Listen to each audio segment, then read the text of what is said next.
All right, folks, welcome once again to the stream of unconsciousness. My name is Zach McCright with Zach and the Coach on 101 ESPN. And basically, I'm just going to go through a couple things that are on my mind, sports wise and otherwise. Excuse me, most of the sports stuff today is actually all cards related. So it's just things that, I don't know, this team confuses me, to be completely honest with you. I have no idea who's supposed to be playing where sometimes. A lot of it's got to do with injuries. It's not, it's not really anybody's fault. Well, most of it's not. Some of it's injuries, stuff like that. But I don't know who the second baseman is. Apparently, they're going with the hot hand, and I don't know. I can't figure it out.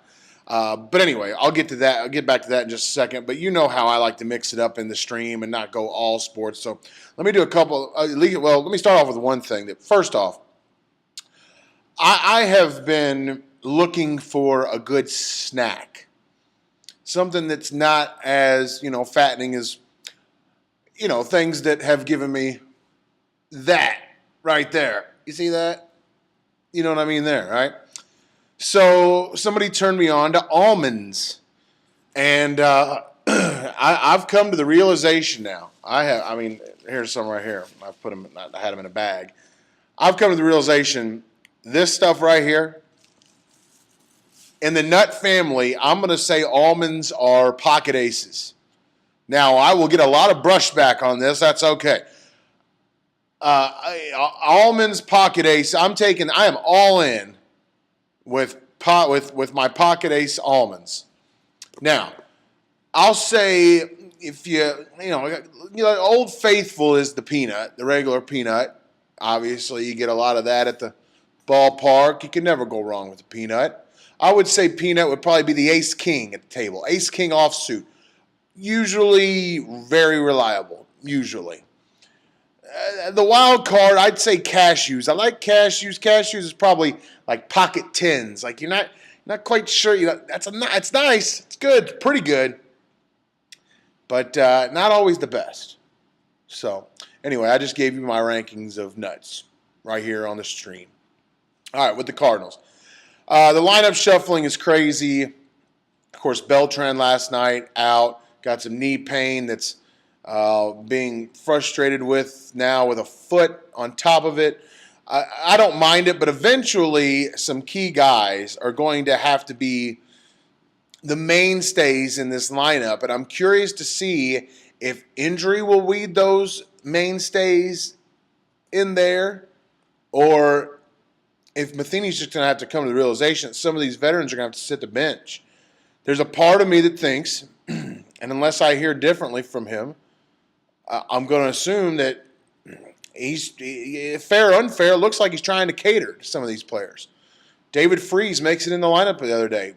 How'd that happen? When he wasn't going to be in there, Lance Berkman got taken out for some reason.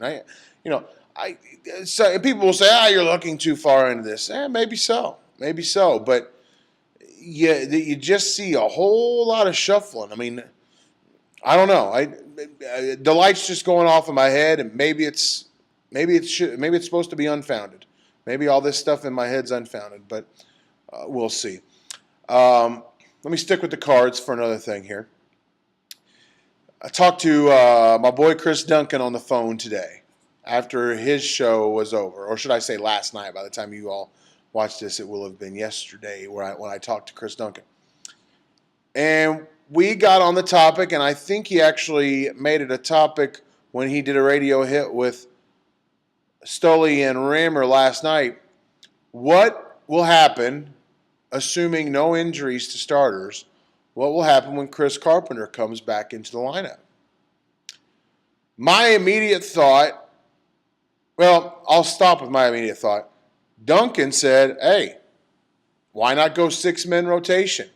Yeah, you might piss off guys like Jake Westbrook, who won't get as much time, as many innings as he probably should. Maybe you'll upset a guy like that. But for a lot of these other guys, it's probably rest that is needed. Adam Wainwright won't have not so much strain on him, not so much strain on Lance Lynn. who has been back and forth from being a starter to a reliever and back to a starter again, whether it be in Memphis or in St. Louis. Carpenter. Carpenter won't need to see time every fifth day. Now it can be every sixth day. There's definitely an argument there. For me, not as much of one. I would probably go Lance. I would probably take Lance Lynn back down. And I know that he has been fantastic.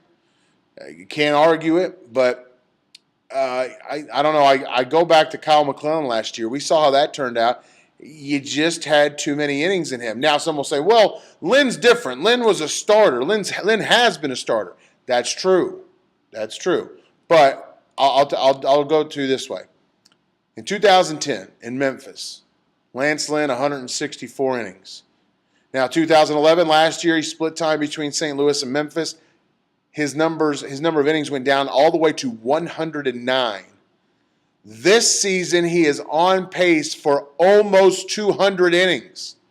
Now, I'm sure that number will probably go down because he won't, sometimes he'll just have bad outings. Maybe he won't pitch into the seventh inning like he's done for most of his starts already this year, but you get the point. He's going to get a lot of innings this year. Is he ready for that many? It would be a career high for him if he got up anywhere over 175. So that's probably what I would do at this point, but a lot still yet to be determined on that. Let me give you another thing that I got here. Today's a prop day on the old stream. It's great getting gifts that you pay for, which really doesn't make them gifts, but they feel like gifts because of Amazon. I'm just now starting to shop for the first time really on Amazon.com. I got me an electric razor. I used to be just a regular razor guy, but I don't know. I've kind of been turned on to the electric razor lately. So I think I'm on the electric razor bandwagon, and B, I think I'm on the Amazon.com bandwagon. It's nice to not have to go shopping for stuff like that. All right, moving on. Cardinals, one more thing. I'm just going to leave you with this as my phone goes off. There will come a time when it will be put up or shut up time for the Cardinals in terms of this whole lineup thing. I mean, lots of shuffling going on right now, whatever. But eventually, it's going to have to stop for the most part. Maybe a platoon here and there. But when it's time to put up or shut up, there are going to be, barring injury, there are going to be 4 players that need to be in this lineup. No matter what the intelligentsia will tell you, there will need to be 4 players in this lineup. One of them is Lance Berkman. I assume he's at first base. The other 3, guess what? They're all outfielders, and none of their names are John Jay. Matt Holliday, Carlos Beltran, Alan Craig. These are the 4 players that will need to be in the lineup on an almost daily basis, if not every day, assuming that the production stays near the top of what they are near the same to what they've been doing. It's going to have to stay that way. It's just the way it's going to be, or at least it should be. And I know that'll mean some of the intelligentsia will say, well, that means Craig or Beltran will have to play center field. So be it. So be it.